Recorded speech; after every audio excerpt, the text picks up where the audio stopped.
Chapter 11 Aslan is nearer. Edmund, meanwhile, had been having a most disappointing time.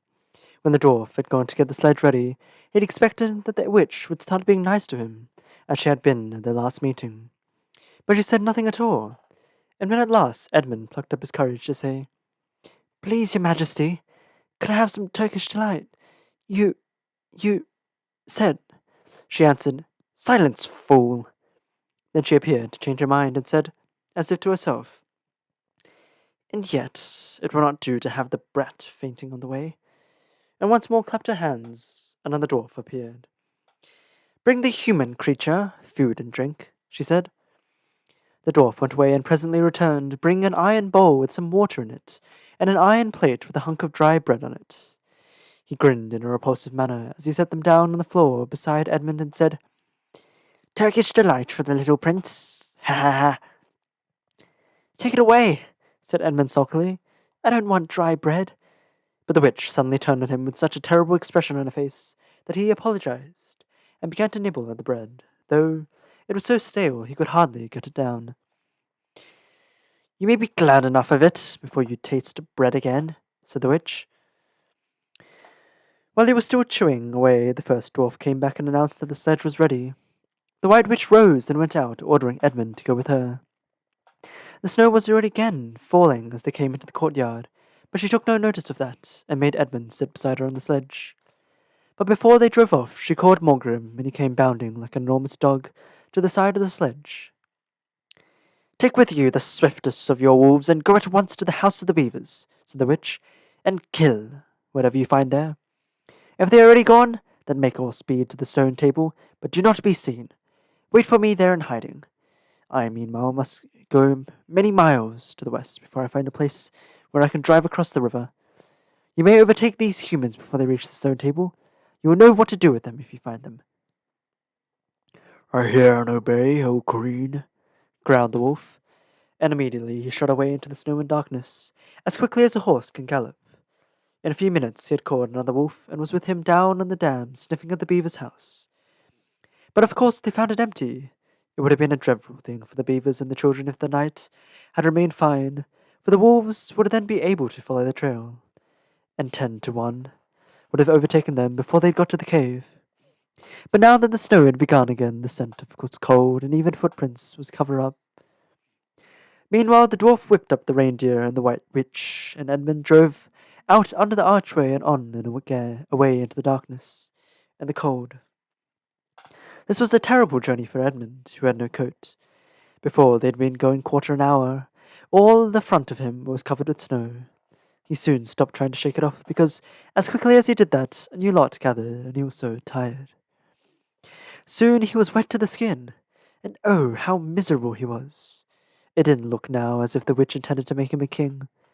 All the things he had said to make himself believe that she was good and kind, and that her side was really the right side, sounded to him silly now. He would have given anything to meet the others at this moment, even Peter. The only way to comfort himself now was to try to believe that the whole thing was a dream, and that he might wake up at any moment. And as they went on, hour after hour, it did come to seem like a dream. This lasted longer than I could describe, even if I wrote pages and pages about it. But I will skip on to the time when the snow had stopped, and the morning had come, and they were racing along in the daylight. And still they went on, with no sound but the everlasting swish of the snow and the creaking of the reindeer's harness. And then at last the witch said, "What have we here? Stop!" And they did. How Edmund hoped she was going to say something about breakfast, but she had stopped for quite a different reason. A little way off the foot of a tree sat a merry party, a squirrel and his wife with their children and 2 satyrs, and a dwarf and an old dog-fox, all on stools round a table. Edmund couldn't quite see what they were eating, but it smelled lovely, and there seemed to be decorations of holly, and he wasn't at all sure that he didn't see something like a plum pudding. At the moment when the sledge stopped, the fox, who was obviously the oldest person present, had risen to its feet, holding a glass in its right paw as if it was going to say something. But when the whole party saw the sledge stopping and who was on it, all the gaiety went out of their faces.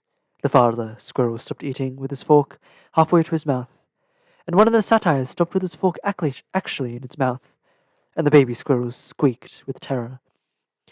"What is the meaning of this?" asked the White Witch. Nobody answered. "Speak, vermin," she said again, "or do you want my dwarf to find a tongue with his whip? What is the meaning of this gluttony, this waste, this self-indulgence? Where did you get all these?" "Please, your majesty," said the fox, "we were given them, and if I might make so bold as to drink your majesty's very good health—" "Who gave them to you?" said the witch. "Father Christmas," stammered the fox. "What?" roared the witch, springing from the sledge and taking a few strides nearer to the terrified animals. "He has not been here! He can't have been here! How dare you! But no. Say you have been lying, and shall even now, be forgiven." At that moment, one of the young squirrels lost its head completely. He has! He has! He has!" it squeaked, beating its little spoon on the table.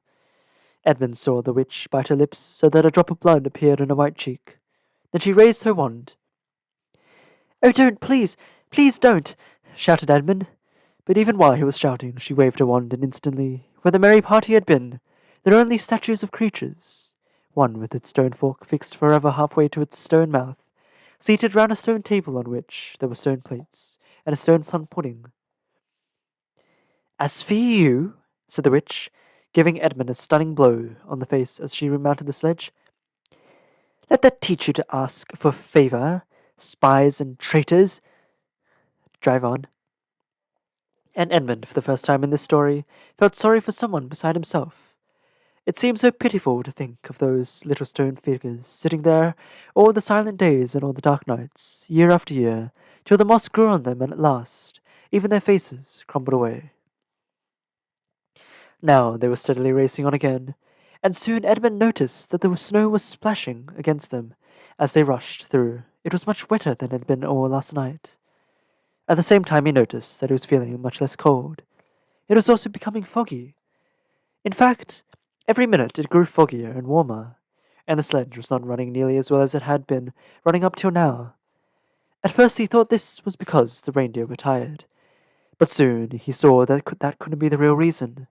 The sled jerked and skidded and kept on jutting, as if it had struck against stones. And however the dwarf whipped the poor reindeer, the sledge went slower and slower. There also seemed to be a curious noise all around them. But the noise of their driving and jolting, and the dwarf's shouting and the reindeer, prevented Edmund from hearing what it was, until suddenly the sledge stuck so fast that it would not go on at all. When that happened, there was a moment's silence, and in that silence Edmund could at last listen to the other noise properly.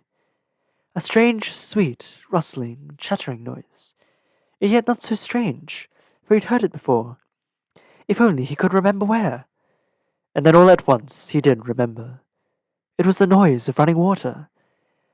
All round them, out of sight, there were streams, chattering, murmuring, bubbling, splashing, and even in the distance, roaring. And his heart gave a great leap, though he hardly knew why, when he realized that the frost was over. And much nearer there was a drip, drip, drip from the branches of all the trees. And then, as he looked at one tree, he saw a great load of snow slide off it, and for the first time since he had entered Narnia, he saw the dark green of a fir tree. But he hadn't time to listen or watch any longer, for the queen said, "Don't sit staring, fool! Get out and help!" And of course Edmund had to obey. He stepped out into the snow, but it was really only slush by now, and began helping the dwarf to get the sledge out of the muddy hole it had got into. They got it out in the end, and by being very cruel to the reindeer, the dwarf managed to get it on the move again, and they drove a little further. And now the snow was really melting in earnest, and patches of green grass were beginning to appear in every direction. Unless you have looked at a world of snow as long as Edmund had been looking at it, you will hardly be able to imagine what a relief those green patches were after the endless white. Then the sledge stopped again. "It's no good, your majesty," said the dwarf. "We can't sledge in this thaw." "Then we must walk," said the witch. "We shall never overtake them walking," growled the dwarf. "Not with the start they've got." "Are you my counselor or my slave?" said the witch. "Do as you're told. Tie the hands of the human creature behind it and keep hold of the end of the rope. and take your whip, and cut the harness of the reindeer. They'll find their own way home." The dwarf obeyed, and in a few minutes Edmund found himself being forced to walk as fast as he could, with his hands tied behind him. He kept on slipping in the slush and mud and wet grass, and every time he slipped the dwarf gave him a curse, and sometimes a flick with the whip. The witch walked behind the dwarf and kept on saying, "Faster! Faster!" Every moment the patches of green grew bigger and patches of snow grew smaller. Every moment more and more of the trees shook off their robes of snow. Soon, wherever you looked, instead of white shapes, you saw the dark green of firs, or the black prickly branches of bare oaks and beeches and elms. Then the mist turned from the white to gold and presently cleared away altogether. Shafts of delicious sunlight struck down to the forest floor, and overhead you could see a blue sky between the treetops. Soon there were more wonderful things happening. Coming suddenly around a corner into a glade of silver birch trees, Edmund saw the ground covered in all directions with little yellow flowers. Calandins. The noise of water grew louder. Presently they actually crossed the stream. Beyond it they found snowdrops growing. "Mind your own business," said the dwarf when he saw that Edmund had turned his head to look at them, and he gave the rope a vicious jerk. But of course this didn't prevent Edmund from seeing. Only 5 minutes later he noticed a dozen crocus growing around the foot of an old tree, gold and purple and white. Then came a sound even more delicious than the sound of water. Close beside the path they were following, a bird suddenly chirped from the branch of a tree. It was answered by the chuckle of another bird a little further off, and then, as if it had been a signal, they were chattering and chirruping in every direction, and then a moment, a full song, and then within 5 minutes the whole wood was ringing with birds' music, and wherever Edmund's eyes turned he saw birds alighting on the branches, or sailing overhead, or chasing one another, or having their little quarrels, or tidying up their feathers with their beaks. "Faster! Faster!" said the witch. There was no trace of the fog now. The sky became bluer and bluer, and now there were white clouds hurrying across it from time to time. In the wide glades there were primroses. A light breeze sprang up, which scattered drops of moisture from the swaying branches, and carried cool, delicious scents against the faces of the travellers. The trees began to come fully alive. The larches and birches were covered with green, the laburnums with gold. Soon the beech trees had put forth their delicate, transparent leaves. As the travellers walked under them, the light also became green. A bee buzzed across their path. "This is no thaw," said the dwarf, suddenly stopping. "This is spring. What are we to do? Your winter has been destroyed, I tell you. This is Aslan's doing."